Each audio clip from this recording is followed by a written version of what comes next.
na.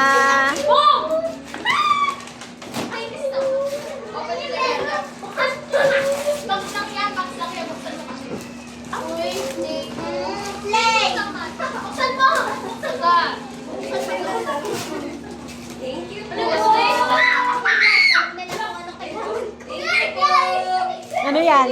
Ah, very good.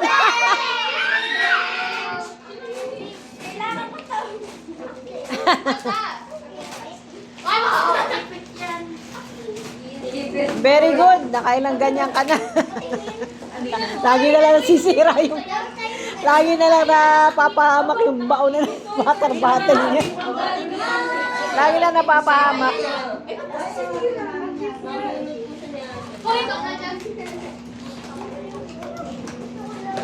Gagamitin mo na agad, Rain.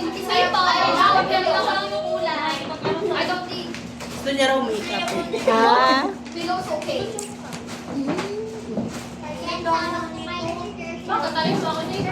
tamang-tama pala sa'yo lahat yung regalo eh.